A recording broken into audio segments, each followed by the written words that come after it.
जानते हैं इसके बारे में। किसी भी शिक्षण संस्थान को खोलने के लिए राज्य सरकार को संस्थान से जुड़े लोगों और वहां पढ़ने वाले बच्चों के माता पिता से बातचीत करनी होगी। माता पिता से स्कूल, कॉलेज, एजुकेशन सेंटर और कोचिंग इंस्टीट्यूट से बातचीत करने के बाद राज्य सरकार द्वारा एक डाटा तैयार किया जाएगा। इसको तैयार करने के बाद केंद्र सरकार को भेजा जाएगा और इन संस्थानों को खोलने पर विचार किया जाएगा।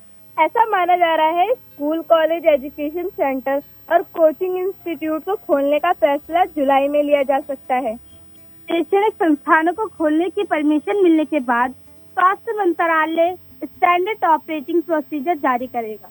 इसमें चेहरे पर मास्क लगाना, सोशल डिस्टेंसिंग में बैठना, एक दूसरे से हाथ ना मिलाना जैसी चीजें शामिल हो सकती है। ऐसा माना जा रहा है कि स्कूलों को एक बेंच छोड़कर बच्चों को बैठने की इजाजत दी जाएगी। माना ये भी जा रहा है कि अनलॉक 1 की फेज 2 में स्कूल में उन्हीं क्लास के बच्चों को बुलाने की अनुमति होगी जो थोड़े बड़े हैं। पहली से 5वीं क्लास तक की कक्षाएं शुरू करने के लिए अभी कोई विकल्प तैयार नहीं किया है।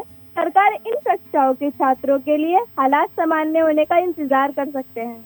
9वीं से 12वीं की कक्षाएं सोशल डिस्टेंसिंग का पालन करते हुए शुरू की जा सकती है। जिन स्कूलों में बच्चों की संख्या ज्यादा है वहां पर सुबह शाम की शिफ्ट कक्षाएं जारी की जा सकती है। तो आइए दोस्तों, अब बात करते हैं अपने कुछ बाल साथियों से और जानते हैं कि वो अनलॉक के बारे में क्या कहना चाहते हैं। मेरा नाम तनवीर है और मैं ओखला में रहता हूँ। जैसे कि अनलॉक खुला तो उसके बाद इसका मेन मकसद जो था वो अर्थव्यवस्था को वापसी पटरी पे लाने का था। जैसे कि जिंदगी थम सी गई थी, इसका लॉकडाउन से पहले भी और लॉकडाउन के बाद भी कोई फर्क नहीं पड़ा, वैसे क्या वैसे ही रहा। लोगों की आम जिंदगी थी वो बिल्कुल बेकार सी हो गई। शरीर और मन काम करने को तैयार ही नहीं है, आलस ही आलस है। जैसे कि 12वीं के पेपर होने वाले थे, हमारा एक पेपर रह रहा था, वो पेपर भी नहीं हो पाया। और जैसे कि लॉकडाउन शुरू हुआ था तो हमने सभी लोगों ने मतलब अच्छे से नियम का पालन करा था, घर पे बंद रहे थे। उसके बाद जब लॉकडाउन खुला तो भी सावधानियां बरती, जैसे कि सामाजिक दूरी बनाकर चलते थे। सावधानी बरतना तो हमें है ही अपने जीवन के लिए। अगर सुरक्षित रहेंगे तो सावधानियां बरतने। और रही खेलने कूदने की बात, तो लॉकडाउन से पहले भी खेलना बंद था, अभी भी खेलने पार्क में जाते हैं, वहाँ पे पार्क इस एरिया में ज्यादा नहीं है, सबको कवर कर दिया गया है और बंद कर रखा है। पार्क ही नहीं है खेलने के लिए। घर पे रहते हैं, सिर्फ खाया पिया वहीं बैठा फिर सो दिए, बस ऐसे ही पूरा दिन कट जाता है। मेरा नाम प्रिया है और मैं कश्मीर गेट से हूँ और मैं 10th क्लास में पढ़ती हूँ, मतलब पेपर दिया है। और अभी अनलॉकडाउन है तो गवर्नमेंट ने कुछ सुविधाएं लागू की हैं, जैसे कि हम जॉब करने जा सकते हैं, जिनकी जॉब थी और जिनकी दुकान थी वो खोल सकते हैं। तो फिर हमें इसका भी ख्याल रखना है, जैसे कि हम मास्क लगा कर जाएं, सैनिटाइजर का यूज करें और फिर जो रेडियो पे खाना है उसको कम से कम खाएं। उससे हमारी हेल्थ को ज्यादा अभी अच्छा नहीं है, मतलब कि खाना जिससे हमारी सेहत बिगड़ सकती है। आज का वातावरण ऐसा है कि बस हम घर में ही रहते हैं, ज्यादा दोस्तों के पास नहीं जाते। खेलते हैं तो अकेले खेल लेते हैं या फिर बिल्कुल ही नहीं खेलते। पहले हम ग्रुप में खेलते थे तो अलग ही हमें मजा आता था और हमारी हेल्थ भी अच्छी रहती थी। और आज का वातावरण ऐसा है कि बस हम सुस्त ही रहते हैं, मतलब कुछ काम करने का भी मन नहीं करता। पहले लॉकडाउन नहीं था तो हमारा मतलब दिमाग, शरीर मतलब अच्छे से काम करता था। Thank you. Good afternoon friend, मेरा नाम सकरुद्दीन है और मैं चांदनी चौक में रहता हूँ। और जैसे कि जानते हैं अनलॉक की प्रक्रिया जब शुरू में जब लॉकडाउन लगा था हमारे यहाँ तो लोग सोशल डिस्टेंसिंग का पालन करते थे और घर पे रहते थे, बहुत जरूरी काम से घर से बाहर निकलते थे। पर अब लोग लापरवाह हो गए, घरों से बाहर ऐसे ही निकल रहे बिना मास्क के, बिना सैनिटाइजर के और मतलब सोशल डिस्टेंसिंग का पालन नहीं करते। हमारे यहाँ एक मार्केट है तो मार्केट में लोग ऐसे ही मतलब भीड़ भाड़ बहुत ज्यादा रहती है, इससे इन्फेक्ट होने का ज्यादा खतरा होता है और केस बहुत ज्यादा बढ़ रहा है दिल्ली में।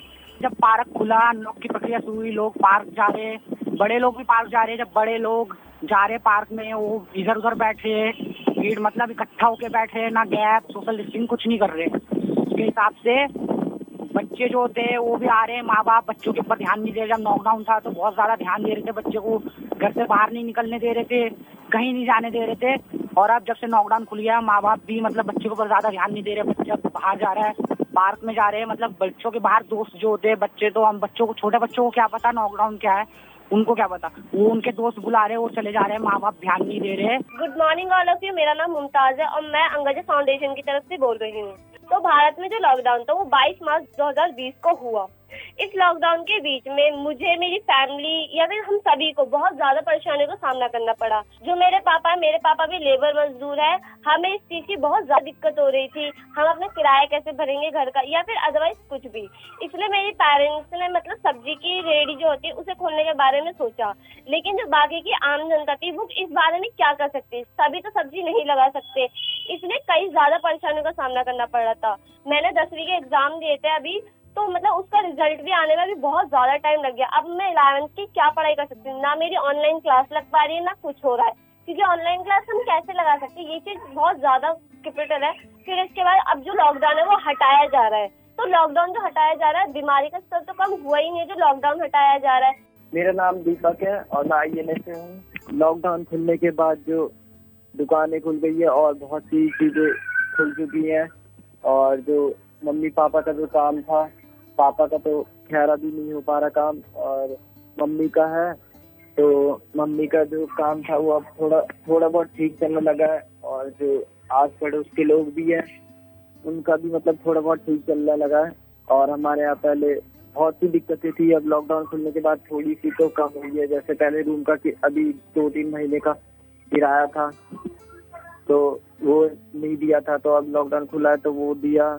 और हमारा तो अभी खेलना तो हो नहीं पा रहा है, मतलब ऑनलाइन क्लासेस कल से चालू हो गई हैं, पर और पार्क तो हम जा नहीं पा रहे, मतलब पार्क और भी बहुत सारे बच्चे नहीं जा पा रहे, मतलब पुलिस वाले खेलने नहीं दे रहे, अभी भी रोक टोक तो है। और रही मास्क की, तो मास्क तो लगा रहे हैं लेकिन बहुत से लोग नहीं लगा रहे हैं और नियम का पालन तो नहीं कर रहे हैं, मतलब अभी सोशल डिस्टेंसिंग की कमी हो रखी है।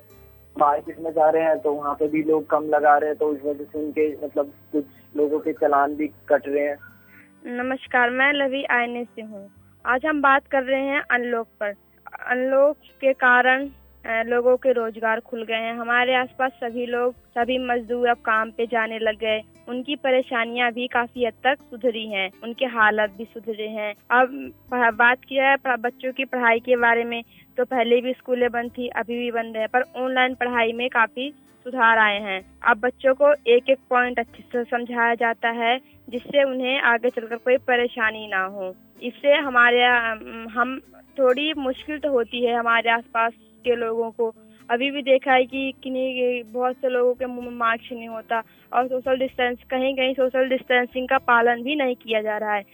अभी भी काफी परेशानियां हो रही हैं लोगों को, पर अनलॉक के कारण कुछ सुधार भी हुए हैं। इससे लोगों के तो रोजगार खुल गए हैं।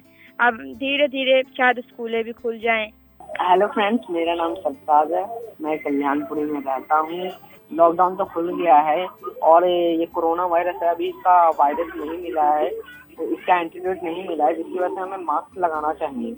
और जितने राशन लेने गया था मैं, तो फ्रेंड्स मैंने वहाँ पे देखा कितने मास्क नहीं लगा रहे थे, ना 1 मीटर का डिस्टेंस बना के रख रहे थे और न ही कुछ कर रहे थे। इसलिए मुझे बहुत बुरा लगा कि जो कोरोना वायरस है, अभी तो डॉक्टर इसका इलाज ढूंढने में लगे पड़े, हमें भी तो उनकी सहयोग करना चाहिए हमें डॉक्टरों को, पर हम सहयोग ही नहीं कर रहे, इसके लिए हमें तो बुरा लग रहा है। और फ्रेंड्स मेरी आपसे यही रिक्वेस्ट है कि आप ना मास्क लगा के जाए, अपने साथ सैनिटाइजर लेके जाए और अपनी सुरक्षा खुद करे, किसी और पे निर्भर ना रहे, क्योंकि फ्रेंड्स कोरोना वायरस बहुत हमारे लिए खतरनाक भी हो सकता है, क्योंकि कोरोना वायरस अभी तक इसका एंटीडोट नहीं मिला है, जो कि वैज्ञानिक हमारे लिए एंटीडोट खोलने पे लगे पड़े, रातों दिन रात भर मेहनत करते हैं हमारे लिए, हमें भी उनको सहयोग देना चाहिए फ्रेंड्स से।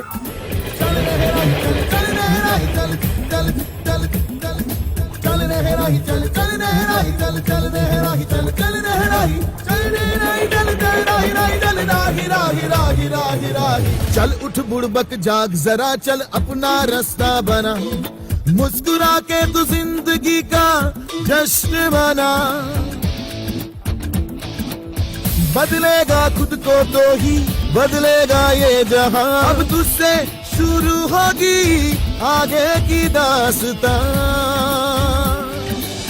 चिंगारी होगी तो आग जगेगी, चिंगारी होगी तो आग जगेगी। राही राही राही राही राही राही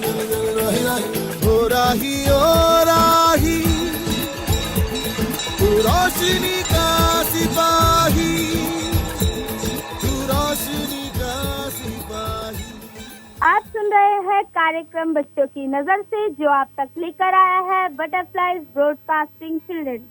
ये एक बच्चों का समूह है जो बटरफ्लाइज के सहयोग से चलाया जाता है और आज हम अपने कार्यक्रम में बात कर रहे हैं अनलॉक के बारे में।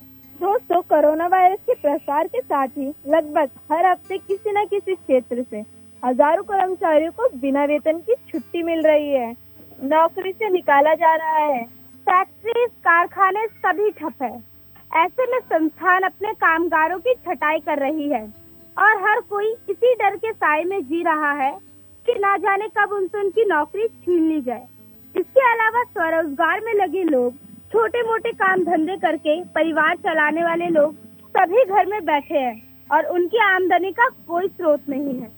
कोरोना का प्रकोप भारतीय अर्थव्यवस्था के लिए कहर साबित हो रहा है। लॉकडाउन के बाद अब तक देश में बेरोजगारी बढ़कर 30%, जबकि शहर में बेरोजगारी 31% पहुंच गई है। Centre for monitoring India economy की एक रिपोर्ट में यह जानकारी सामने आई है।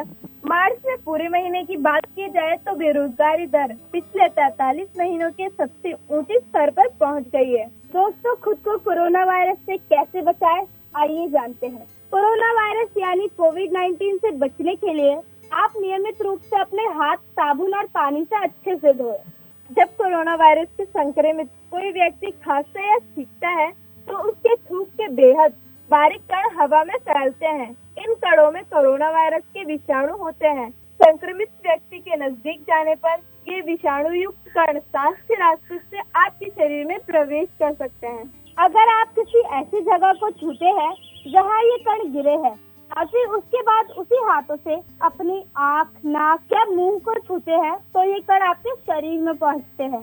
ऐसे में खांसते और छींकते वक्त टिश्यू का इस्तेमाल करना, बिना हाथ धोए अपने चेहरे को ना छूना और संक्रमित व्यक्ति के संपर्क में आने से बचना इस वायरस को फैलने से रोकने के लिए बेहद महत्वपूर्ण है। निज शक्ति को बढ़ाना, संकट से ही अपने इस रोग को हराना। हाथों को अपने साथ ही कई बार धोते रहना। उनको नमन करे हम सेवा में लगे हैं, सब कुछ भुला के अपना दिन रात जो जुटे हैं। रहकर सजग, हमेशा अफवाहों से भी बचना। मुश्किल बड़ी घड़ी है, संयम बनाए रखना। उम्मीद करते हैं आपको हमारा कार्यक्रम अच्छा लगा होगा। आपसे निवेदन करते हैं, घर पर रहें, सामाजिक दूरी बनाए रखें, हैंड सैनिटाइजर का उपयोग करें, बाहर निकलते समय मास्क का प्रयोग करें। इसी आशा के साथ हम आपसे विदा लेते हैं। अगले बृहस्पतिवार शाम 3:45 पर AIR FM रेनबो 102.6 पर फिर मिलेंगे। तब तक के लिए मेरा समीना और गुलफिशा का नमस्कार।